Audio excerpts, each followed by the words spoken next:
Om Sahana Vavatu Sahanau Bhunaktu Saha Viryam Karavavahai Tejasvinavadhitamastu ma Vidvishavahai. Om Shanti Shanti Shanti Harihi Om. Namah Shri Yatirajaya Vivekananda Suraye Satchit Sukha Swarupaya Swamine Tapaharine.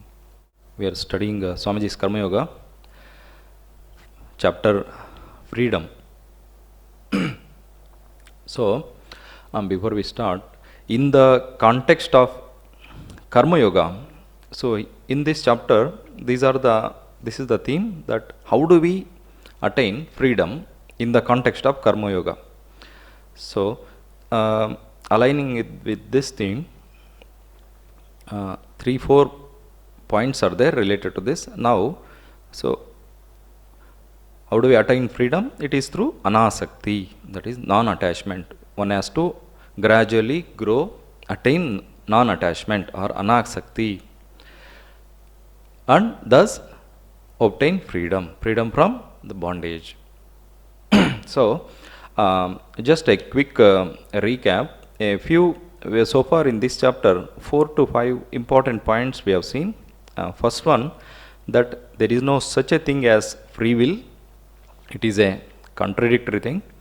But we have what is called delegated will. That is, we have some amount of freedom or free will given by God. Okay? But we do not have absolute free will, which is contradiction in terms. That's what Swamiji has mentioned and explained. So next important point we see is, there are that it is very difficult to give up the clinging to this universe, and there are two ways to mentioned in our Shastras. There are two ways to attain to this thing, that attain to non-attachment or anasakti. And there, what are those two? One is the negative path called neti or the Jnana Marga, and the other is called iti or the Karma Yoga, the path of Karma Yoga, or the pleasant way. It is only negative path or the neti is very difficult and only possible to the men of very highest exceptional minds and gigantic wills, who simply stand up and say, no, I will not have this. And the mind and body obey their will and they come out successful. Okay? So, but such people are very few. The vast majority of mankind choose the positive way, the way through the world, making use of all the bondages themselves to break those very bondages. This is actually here in this few lines, Swamiji gives also in a short compass what actually our life is like. And this is how the vast majority progress also towards spiritual freedom. So what does it say? The vast majority of mankind choose the positive way, the way through the world, making use of all the bondages themselves to break the very bondages.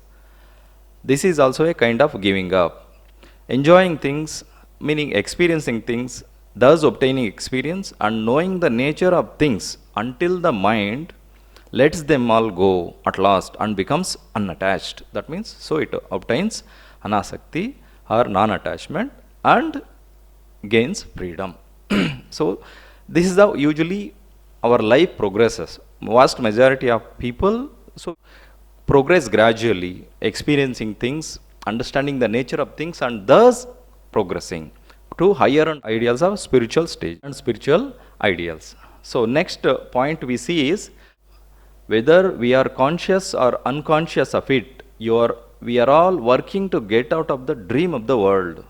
Man's experience in the world is to enable him to get out of its whirlpool. Whirlpool meaning all its bondages, intricacies, etc. So you see these 2 points, and even the next point we learn from here. See how the human life is, the nature of human life is, right?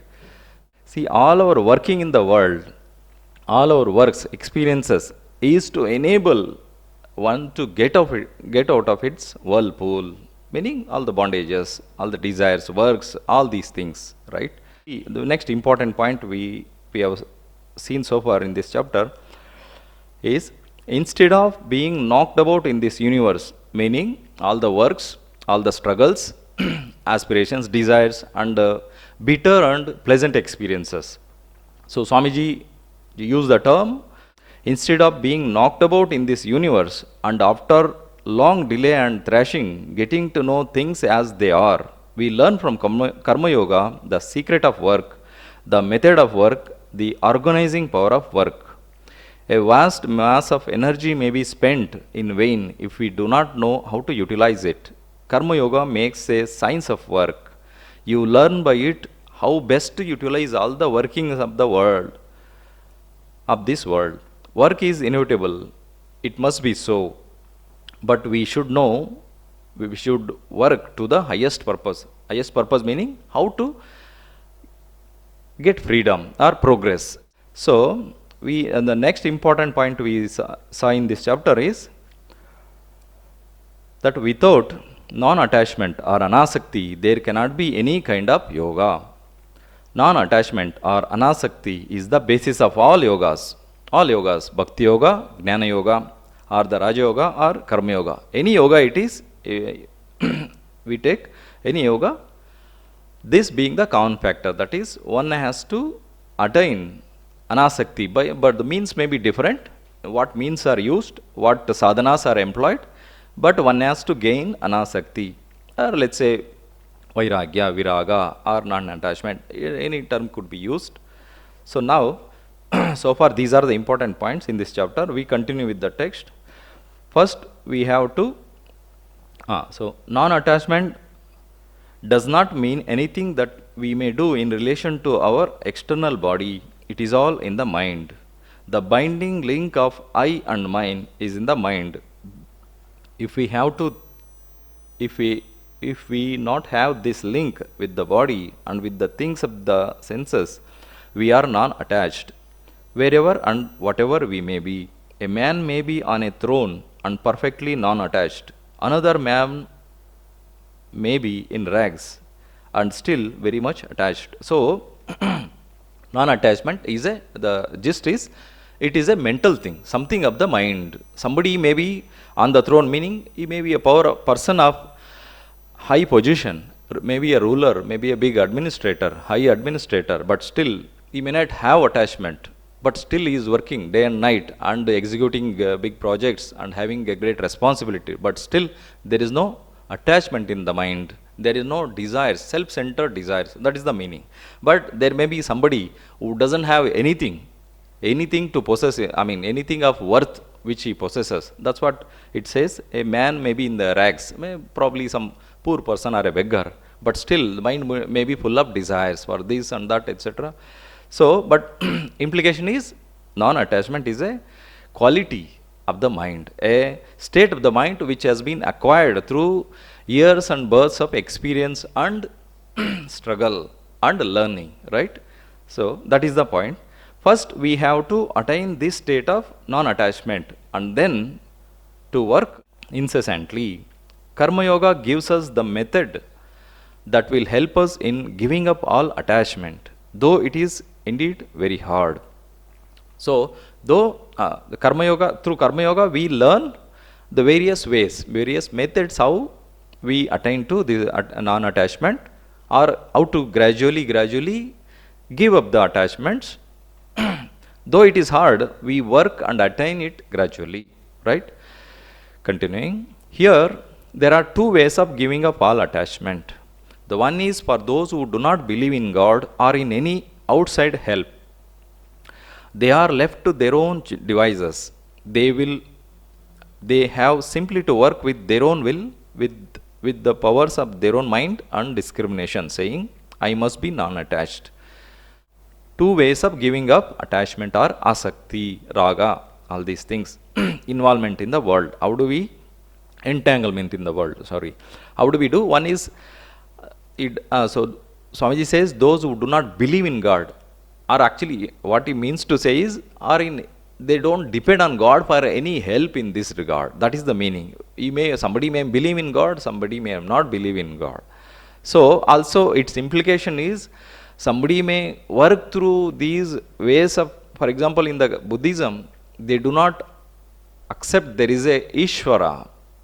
There is a final state, something where nirvana is attained, is it not? But there also, in that path also, many have attained ultimate illumination, right? Gone beyond the bondage and attained freedom. So that way, of course, they reach a state which is similar. That's what we have seen masters like Sri Ramakrishna telling the ultimate thing, what they attain to, the Buddhists, and what the Vedanta teaches in the Hinduism, the one and the same state.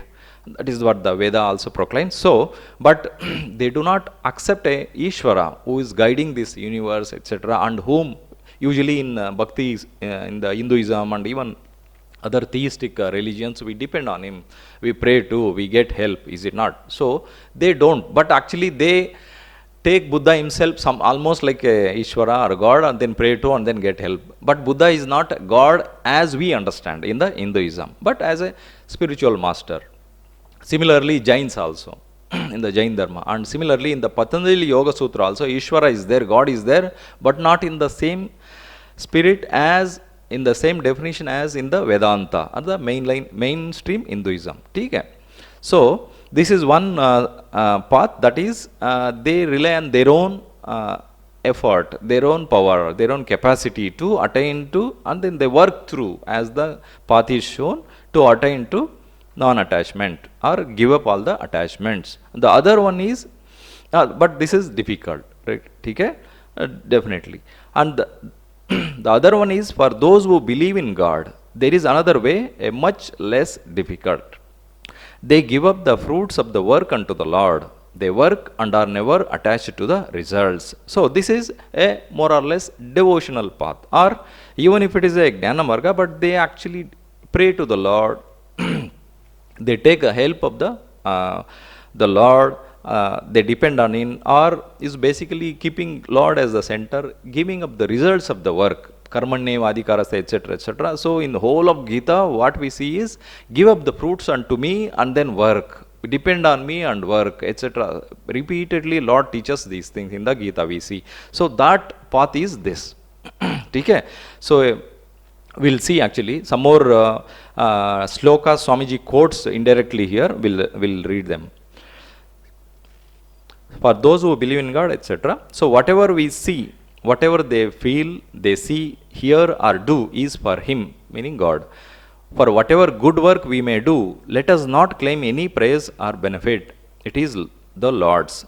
Give up the fruits unto him. Let us stand aside and think that we are all only servants obeying the Lord, our Master, and that every impulse for action comes from him every moment. So this last statement is something to note. Every impulse for action comes from the Lord every moment. Those who are actually devotees, are established, are well read in the spiritual scripture, Shastra, and have practiced somewhat, they understand all the impulse for work or any action comes from the Lord. But initially, of course, those who are following this path, they understand, keep faith, and then accordingly they mold their life and then thus benefit. Okay? So this is something to note here, that every impulse for action comes from him, meaning the Lord, every moment. So keeping this, then, so there will be implications on the life in our everyday life, is it not? So what does it mean? That the impulse, it is not an action or a work which is taken out for my own sake or out of my own interest, but it is coming from the Lord. So this is how our attachment or our egocentric thinking is weaned away or discarded, right? So so we see all our day-to-day life is divinized or spiritualized in this thought, in this understanding, in this way, attitude of working, in this attitude of life itself, right?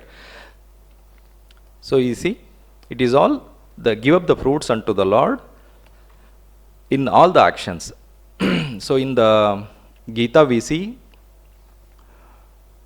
in the 12th chapter and 9th chapter, Mat Karma Paramo Bhava, that is, consider all the works unto me as the paramount.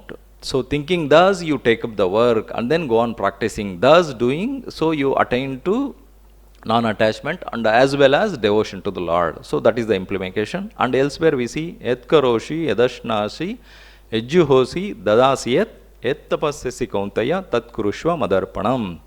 That is, whatever you do, whatever tapasya you do, whatever dana you do, whatever karma you do, you offer, you think it, so you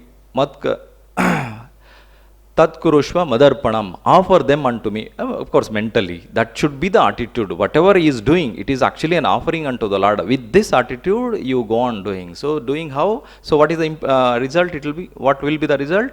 So, divinization of the life, and Lord becomes the center, right? And the egocentric impulse for actions is gradually removed from the mind. So, that is the thing. And they grow in devotion also. There is a multiple benefit. So, continuing, let us be at peace, perfect peace with ourselves, and give up our whole body and mind and everything as an eternal sacrifice unto the Lord. Instead of the sacrifice of pouring oblations into the fire, perform this one great sacrifice day and night, the sacrifice of your little self. What does the little self signify actually? It signifies usual desires, fancies, so many notions of experience, attachments, victory, these, that. So all these things, which is centered on the worldly activity, so that can be classified or regarded as little self or the lower self. The desires, usually worldly desires, to put it simply. So this, rather than doing yajna or worship, so do this thing, mental, gradually giving up the self-centered activity or the self-centered notions, thinking. In search of wealth in the world, you are the only wealth I have found. I sacrifice myself unto you. In search of someone to be loved, you are the only one beloved I have found. I sacrifice myself unto you. Here, Swamiji is quoting some poem or the shloka. This one, it's probably, it could be an echo of 2-3 things. It could be some English poet, mystical poet. Another one is there in some Puranam. There is more than that. There is one popular, that Dhruva's prayer. Dhruva, the devotee Dhruva, great Dhruva. So he basically went in search of the Lord because he wanted to solve one of his worldly problem, that his father was not accepting him, not allowing him to come near, and then the boy is not getting the affection of the father like his Kradin brother, his step brother is getting. So he wanted to solve this problem. So he went in search of the Lord and get a divine intervention for that. But as he practiced austerity and tapasya and then devotions to the Lord, and when finally Lord came, he actually, in the presence of the Lord, such a ordinary desire or the intention was given up, and he could see the overwhelming divinity or in the presence of the Lord. He could understand the higher dimension of life, and then he prayed for a devotion, for a pure devotion, unalloyed devotion, unconditional devotion to the Lord. And later on, somebody asked him why he has gone so many years, he did tapasya, why he gave up that, but instead something else he asked. In search of, so his answer is, I don't remember, but the spirit of the answer I remember, it is something like this: I went in search of some small thing, but when I get such a precious thing, why should I ask for such a small and ordinary thing? So that is his answer. And then in his praise of the Lord, some of these some words come out which actually resemble this statement. Okay? That in search of the wealth in the world, you are the only wealth I have found. Like this, it will go on. It is a long stuti that Dhruva, the Bala Dhruva, he was a mere boy of 10-11 years. Okay? So this is This is the thing. In search, basically it's a reflection on the life itself, but from a higher perspective. But we usually what people undertake so many things. What for, right? Usually happiness. People, I mean, some schools say it is for happiness, it's for fulfillment, or for contentment, or for to find meaning in life. These are, of course, all of them are one way or the other related, showing the higher dimension of life. But and where do we find them? Only in the higher, in the spiritual dimension of life only, spiritual dimension of our being only, these things can be found. Until then, whatever we get, they are all passing things. They are not eternal. We may find something, but it goes out, it vanishes after some time. They are not lasting. That lasting happiness is found only in the spiritual dimension, or when we reach the inner being of oneself or the Lord, right? So, in search of happiness, you meaning here the Lord. You are the only wealth I have. In search of, you are the only the supreme happy, the store of supreme happiness I have found. In search of wealth, you are the only wealth I have found. In the famous prayer which is printed in Gita books, Tvameva Mata cha Tvameva Pita Tvameva Saka cha Dravinam Tvameva. Dravinam is the wealth. Continuing.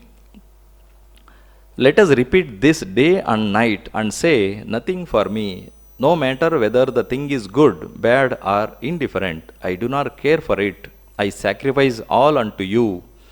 Day and night, let us renounce our seeming self until it becomes a habit with us to do so, until it gets into the blood, the nerves, and the brain, and the whole body is every moment obedient to this idea of self-renunciation.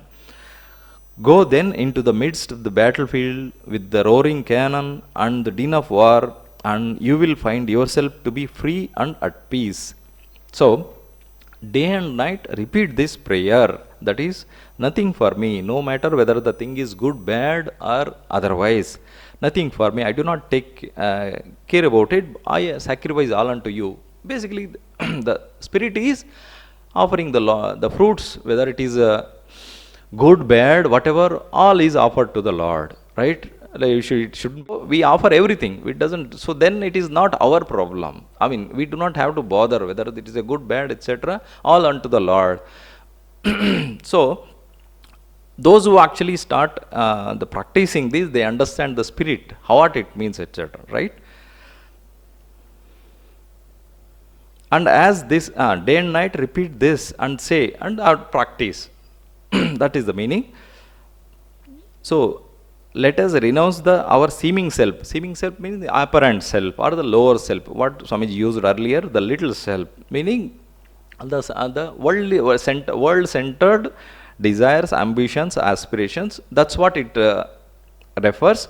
But when it said renounce, etc., we should remember. I again point out. See, in the whole of Karma Yoga, usually we take something like one systematic shastra. There will be teachings for the beginners, then there are teachings for the middle stages and advanced stages. But here Swamiji is throwing broadcast ideas, of course organized into some themes, etc. But there are teachings, practices which are meant for the beginners and for even the middle and advanced stages also. So we'll see in the next coming up something about duty, the higher dimension or the higher conception of duty. There, somebody who has already understood and practicing and wants to go deeper, what is the idea or the understanding of duty Swamiji takes up, we'll see. So similarly this also we should understand when Swamiji says renounce the little self. Of course, once at one stroke some people cannot do that thing. So we have to go gradually. This has to be kept in mind. So this whole process of yoga, karma yoga or any yoga, it's a gradual thing. We go step by step, we practice, and then gradually we take up the next higher things and then progress like that. It is a organic growth of the individual. There is nothing shortcut or short jumping like that. Okay? So this is something to be kept in mind. There are teachings which are given for the advanced sadhakas or the practitioners. So there are some things which is applicable to everyone. As Swamiji said, there is something called, wasting our energies and emotion, but the our energy can be utilized in a positive way and for a higher purpose also. So that is applicable to everyone, is it not? So that way, continuing. So having attained some grounding in the Karma Yoga and some anasakti, then go into the midst of the battlefield, and still you will find that you will be free and at peace, meaning you will not be affected by all these things, but still you can continue. This is a Gita sloka reflection here. Continuing, Karma Yoga teaches us that the ordinary idea of duty is on the lower plane. Nevertheless, all of us have to do our duty. This is what I was referring. We may see that this peculiar sense of duty is very often a great cause of misery. Duty becomes a disease with us. It drags us ever forward. It catches hold of us and makes our whole life miserable. It is the bane of human life. Now, from here, number of on this higher dimension or the higher conception of duty, Swamiji goes on explaining and talking about. But this, so we should understand these all spoken or explained from a higher standpoint. For those who are already adept in Karma Yoga or seriously practicing the yoga, for them this is quite meaning. For them it is given. Okay? Now, usual understanding of duty is on a ordinary plane, lower plane. Nevertheless, all of us have to do our duty. Yet we may see that this peculiar sense of duty is very often a great cause of misery. So now how it is, we go on seeing. Swamiji explains, this idea of duty is the midday summer sun which scorches the innermost soul of mankind. Look at the poor slaves to duty. Duty leaves them no time to say prayers, no time to bathe. Duty is ever on them.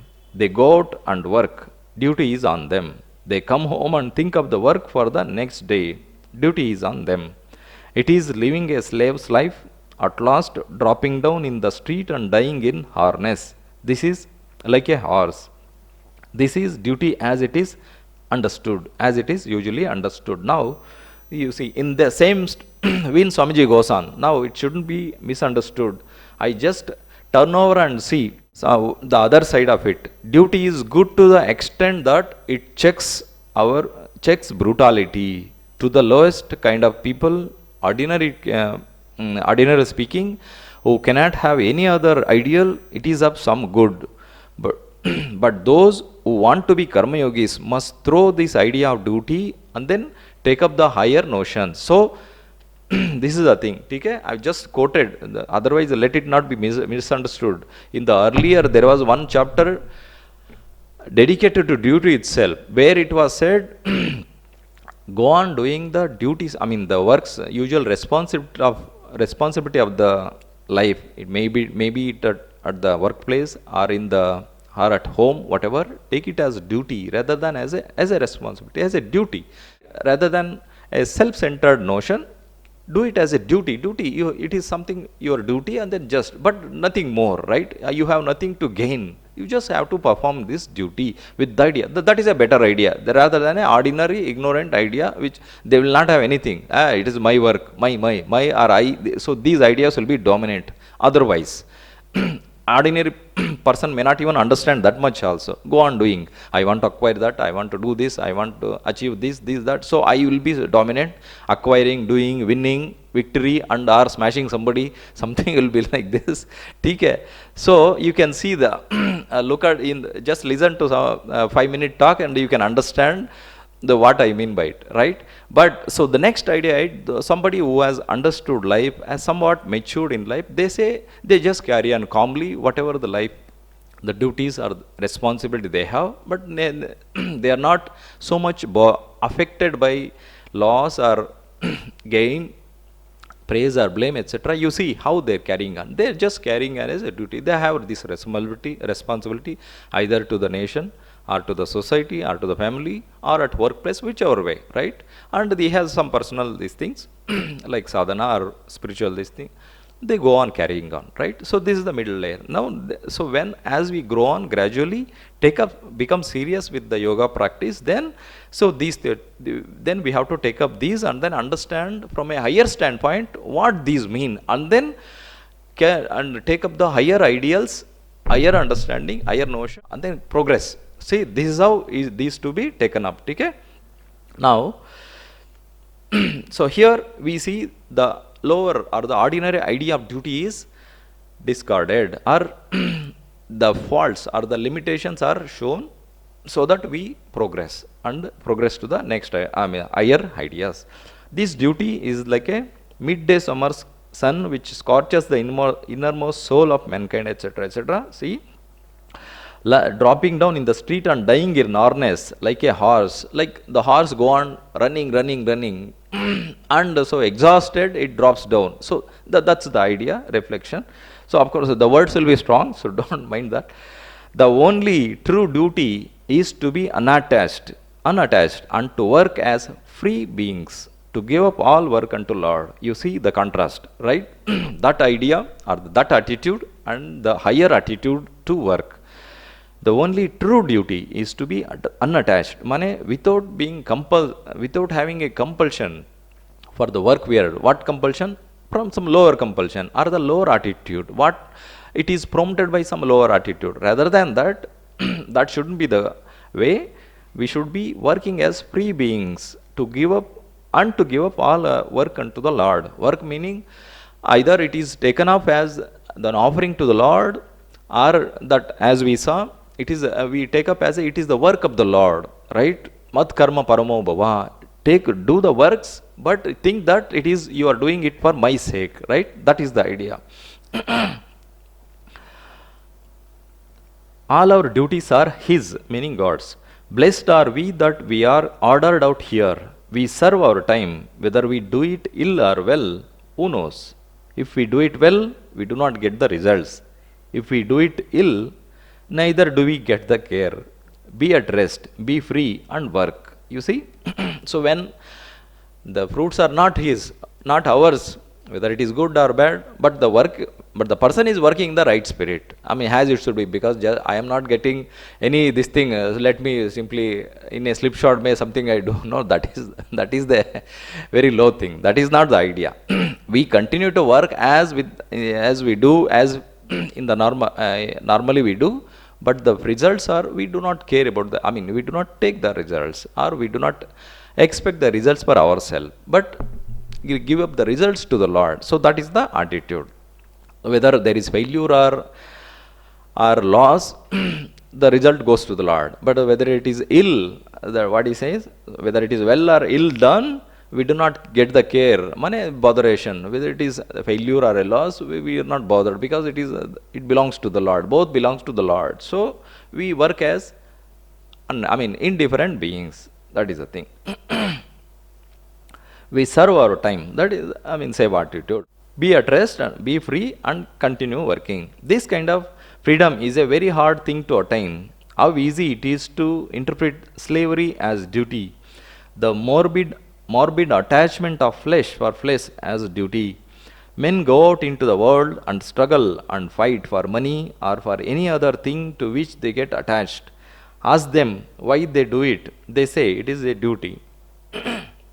It is the absurd greed for gold and gain, and they try to cover it with a few flowers. Right? So, strong words. Again, from the higher standpoint, though, in the absence of, we should remember, in the absence of spiritual understanding, spiritual knowledge and training, whatever we take up, gradually we get attached to, in some way or the other, some attachment will be there, some entanglement with the things.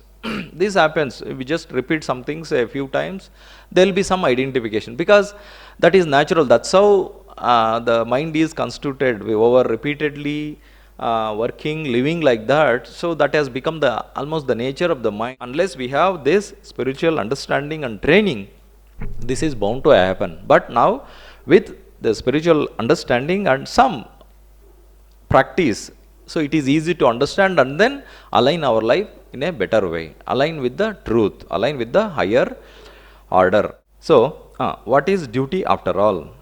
It is really the impulsion of the flesh of our attachment.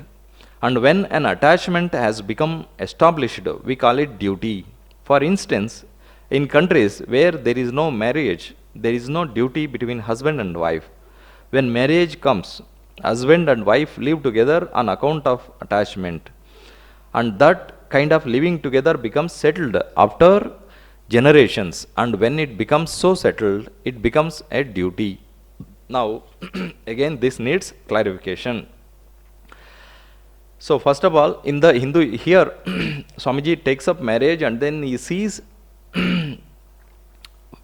considering from a higher standpoint, how it is limited or lacking in something. Now, first of all, we should know in the marriage or this arrangement has a sanction, religious sanction. For example, in the Gospel of Sri Ramakrishna, Sri Ramakrishna says that the duties to the parents, to the spouse, to the children, or to the family is mandatory. No one is absolved of it until somebody is established in spiritual truth, or somebody has attained to ecstatic love of God or the bhakti. Until then, or to put in the other words, somebody is so unconscious of the world in the thought of God. Until the person has reached that stage, nobody is absolved or freed from obligations or the duties, whichever duty the person belongs to.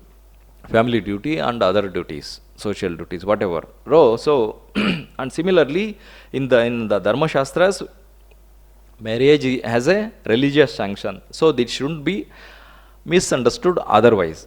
But from a higher standpoint, so there is a limitation. That is the thing. Okay? Here, many process of social of life can be taken and then seen how. But so here Swamiji has taken the marriage as an example. Okay? As I said earlier, these are actually from a higher standpoint, for the advanced sadhakas, these are quite meaningful. Otherwise, these are to be taken up later, right? So now, continuing, it is so easy to say, it is, so to say, a sort of chronic disease. When it is acute, we call it disease. When it is chronic, we call it nature. It is a disease. So, when attachment becomes chronic, we baptize it with the high-sounding name of duty.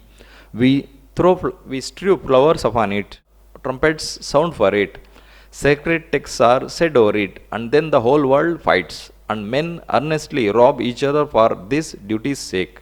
Achha. Now, here, Swamiji says, this attachment, when as it grows on, it becomes a chronic disease, acute, it becomes serious, and then continuing so, it will become chronic and almost it will become a nature. Now, then, when attachment becomes chronic, we baptize it, give it a spiritual, religious color with the high-sounding names of duty, etc., etc. Now, why some of these examples takes up, Swamiji takes up these because, see, this is 120 years or 25 years old, these lectures are under. Now, in the Middle Ages, there used to be even these religious wars in the church and some many other sects. They used to send armies to conquer territory, and they used to say it is a religious duty.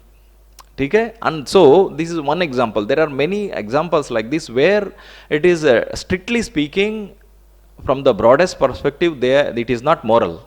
It is not moral. If it is not moral, it cannot be any religious. Okay? But they used to give it a religious color. Even now, for example, there are some sects who harm others, and they call it is a religious mission. They call it. So, you understand, right? There is terrorism, extremism, so many things. So, they call it is a religious duty, right?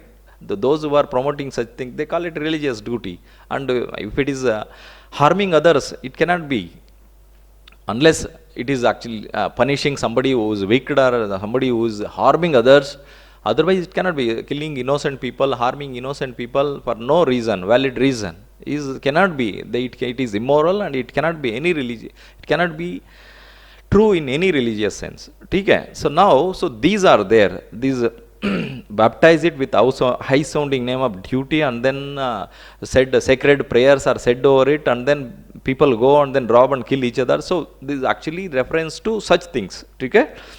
Those are the best examples, and there are now we do not see many such things, but in the Middle Ages, I mean, thousands of people, and this used to be quite common, these religious wars and such things.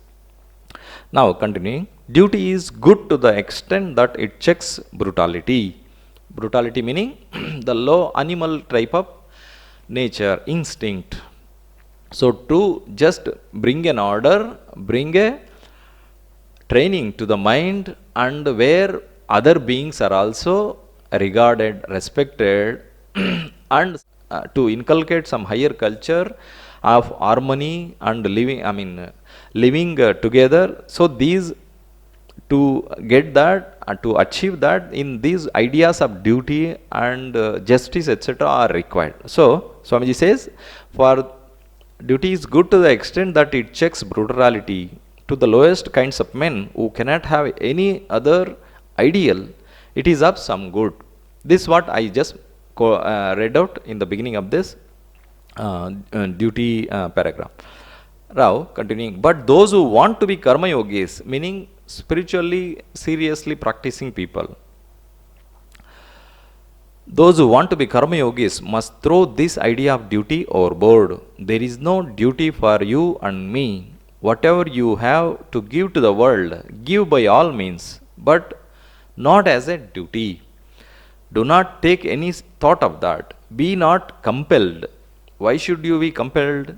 Everything that you do under compulsion goes to build up attachment. So, if we are, if let's say, if we are doing serving the Lord, out of what? How do we serve? Out of devotion, out of love. Right? There is no selfish this thing. There may be some sakama, puja, etc. So we are not talking about that. In the yoga, there is no selfish. Of course, there is something like, no, yaga, yagna, or some worship is done for the public good, for the common good, or something, or some basic issues may be there. That is fine. That is negligible. But usually, either it is for, if it is a self, it is for the spiritual progress. That is not regarded as selfish. Okay? Or if it is even any material or worldly gain is expected, that is for the public good. Okay? There is nothing for the person. But of course,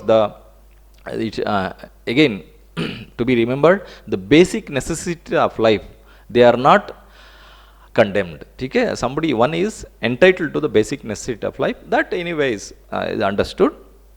So here when it is said, these duty usually, so these works are, if they are taken up, there may be some desire, or maybe, so it's going on in the ordinary vein. But so there is a compulsion there. But that is the implication here. If why should there be compulsion? If we are doing anything under compulsion, then there is an attachment. That's what Swamiji says, and this is how it is. That usually when there is compulsion, we have some desires, or there is some worldly equation, some other issue is there. Because of that, we are compelled to work.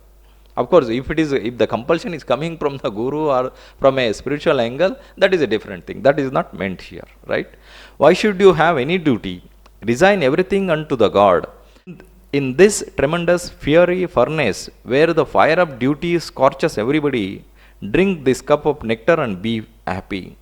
This cup of nectar, means spiritual knowledge. Take this, understand this, and attain to freedom, attain to yoga, attain to higher life, higher life, which is centered on truth, which is centered on yoga, where our activity is not in collision with natural order of things. Then when our activity, our life is aligned with the higher order of things, mane dharma, when the person is established in morality, established in the ethical rules, that is the basis of all spirituality, is it not? The basis, morality is the basis of all the spiritual, all yogas, is it not? So when person is morally perfect, ethically perfect, then Life is exactly according to the moral rules, cosmic rule, cosmic order, the divine order. When that is the case, there is equilibrium, there is not stress. The person knows what to expect, what to not expect. Such a person knows what to do, what not to do, to involve how much, not to involve how much, where. Right? This understanding will be there and it will be spontaneous. When that is there, there is no misery, there is no troubles. When that is that, so absence of that means peace, blessedness, meaning. So all these positive qualities blossom in such a soul, such a mind. Okay? So that is the understanding. Why should have any duty? Resign everything unto the Lord. Like give up all the desires unto the Lord, or give up the fruits unto the Lord, and take up the life should be organized like this. See, it doesn't mean that I give up the work itself. No, work is not given up. It is a mental training. Okay? Right? So, et karoshi yadashnasi, etc., etc. But tat kurushva madarpanam. Continue doing this but with the attitude that you are doing as a duty, as a service of the Lord. Right? That is the thing. In Gospel of Sri Ramakrishna tells this example. If you are taking care of children, you should take care of that. These are all God's children, and we are expected to attend to them as if the duty is given to them. Right? That example of the nurse who is taking care of the children in the house, but the nurse doesn't have. The nurse gives all the affection, all the love, all the care, and is bothered also about the child and the welfare of the child, but the nurse doesn't have attachment. At a moment's notice, nurse is ready to quit and move to some other house. Is it not? Sri Ramakrishna uses this example, quite example, but it is a very difficult, very high idea, or at least a high idea for generally speaking. But those who are seriously practicing, they can, it is a good, nice example, or a attitude to take up and then practice that is. So this is one example how we spiritualize our activities, our duties, responsibility. Right? Many things come, and usually also we see in the Hindu dharma the duties to the parents, duties to the society, duties to oneself. They are all religious sanction they have. So it is a duty, it is a responsibility you should have to. Right? Even the Pitrukare, etc., etc., they are expected to be done at the various times. And so the person who is following this meticulously with devotion, with Shraddha is and as in the Bhagavatam there is a sloka, somebody who is following this gradually attains devotion to me. Of course, being a Bhakti, Bhagavatam being a Bhakti Shastra, it says attains devotion. In otherwise, the person grows spiritually, morally, and attains higher and higher freedom. That is the meaning. Okay? So, you see, these are the attitude of resigning everything unto me, as the Lord says. Keep me as the mat karma paramo bhava, keep me as the goal, give up the fruits unto me. So this is how things are practiced. Right? Continuing. We are simply working out His will and have nothing to do with the rewards and punishments. If you want the reward, you must also have the punishment. The only way to get out of the punishment is to give up the reward. The only way of getting out of misery is by giving up the idea of happiness, because these two are linked to each other. See, usually there is victory, there is defeat, happiness, misery, these dualities, dvandva in Sanskrit we call it. So we cannot have one without the other, right? That is because one is in the one and both are linked to the same thing. That this happiness, misery and victory, it is not something which is only related to one particular thing. It is connected, interlinked with the society, with other people, right? So there are divine other dimensions, other factors which are influencing these things. For example, losing something, winning something. Is it simple? Let us take gaining some business, right? So what does it? Is it something only one person involved, the owner of the business? No. The evil earn business when there are customers, and so the other people are coming into their karma, their lives are interlinked with that, right? See how complex is the equation. So as we understand, it's not so. Best thing is, rather than expecting this, there are higher dimension, transcend, rise above this gain and loss, happiness, usual, the ordinary happiness and ordinary misery. Happiness, when it is said, it is the ordinary thing, right? The usual thing is meant. So rise above them, transcend them, then you will feel the higher peace, higher happiness that is felt. Then this victory, loss, happiness, misery will not trouble you, because one has to rise. And usually in this context, one tip usually given is, one practical hint is, usually at least first practice raising about the positives, then it will be easy to raise about the negatives. Mane, when there is something to feel happy or elation, don't take it, because remember the opposite, and then be separate from it, be distance from it. Then it will be easy to distance or raise above the bitter side also, the negative thing also, whether it is loss or happy, misery or other things, right? So this is something to practice. Now, so continuing, on the one side there is happiness, on the other there is misery. On one side there is life, on the other life there is death. The only way to get beyond death is to give up the love of life.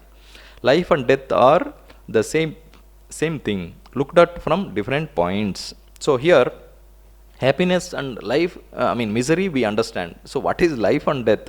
So basically, when death is meant, it is the fear of death is meant. And life, when it is said, the love of life. Swamiji himself used the term love of life and fear of death, this to be used. Usually these two we feel, is it not? As some people do not feel, but because they are engrossed in the life. But as the life nears the end, the dusk or the end of life nearing, then so these thoughts start running in the mind, and some people feel fear. So now these are two things. How do we raise above them? Life and death are the same thing, looked at from different points. So the idea of happiness without misery, or of life without death, is very good for school boys and children. But the thoughtful people sees that it is all a contradiction in terms and gives up both. So these thoughts are, it's fine for the ignorant people, but thoughtful people, those who are practicing, those who are serious about life, they should rise higher and then see that these things are contradictory things. Life without death, etc., is impossible, is it not? In the Gita second, where we see the person who is born has to die, and the person who is died, he has to take birth. Of course, until the freedom comes, or the bondages are broken, or the mukti is attained, whatever, or the God is realized, Atman is realized, whichever terminology we use. Until then, life, death are, if there is life, the death is certain. So one cannot have one without the other. So that we have seen in the Gita. So similarly, these are one without the other is a contradictory, is impossible things. Thoughtful people should understand this and then rise above them. Seek no praise, no reward for anything you do. No sooner do we perform a good action than we begin to desire credit for it. No sooner do we give money to some charity than we want to see our names blazoned on the newspapers. Misery must come as a result of such desires. So usually these are all other ways of clinging, or the attachment to the world, or the worldly rewards, worldly pleasures, or worldly whatever, all these things in a name, fame, gain, victory, all these things. So Swamiji says misery must come as a result of such desires. So now you see why misery will come, because see, it is not, as I mentioned, see, the equation is not oneself, it is connected with the whole macrocosm, whole society, and life, I mean, there could be sometime there could be gain, sometime there could be misery. And depending on somebody how dharmika is, the misery could be more, the loss could be, and the uncertain, life will be uncertain. That will be the common thing. So when the thing is uncertain, and but we do not want, we always want the gain, happiness and such things, only the other one side, not the other side. Other side we do not want. If I have mentioned somewhere, in Shankaracharya somewhere explains samsara in this perspective, that is, ishta prapti anishta nivarana is samsara. That is, we want to attain what we want, the desirable things in life, and we do not, we want the undesirable things to be kept away in life. This itself is samsara. Shankaracharya, this perspective you take and then strikes the world like this. So this is the definition he gives. Ishta prapti anishta varana or nivarana. So is it possible? So one if we take, the other is bound to come, because they are one and the same in a different way. Can we have happiness all the time? Then it will cease to be happiness at all. Happiness is happiness because there is misery. It is comparable thing. Is it not? If we go into the thing, so the very thing, if there is no darkness, can we see light as light? We will forget that it is light itself. So Sri Ramakrishna explains these things. Unless there are some troubles, you will not know there is the meaning of, the value of happiness itself, or the contrast will not be there, right? Of course, that is one level of, one point of explanation, but there is a even higher explanation, that what is life after all? Is it not? Life, happiness, misery, this, that, etc. At some point, person gets so disillusioned. What is all after all this thing? Is it those who are educated, those who have gone through the experience of life, towards the end of their life, many of them will get in one form or other these questions: what have I gained? These are of course little spiritual words, but one way or the other they feel these things. This feeling is bound to come, right? So having repeatedly going through such things, they understand and then they look for something higher.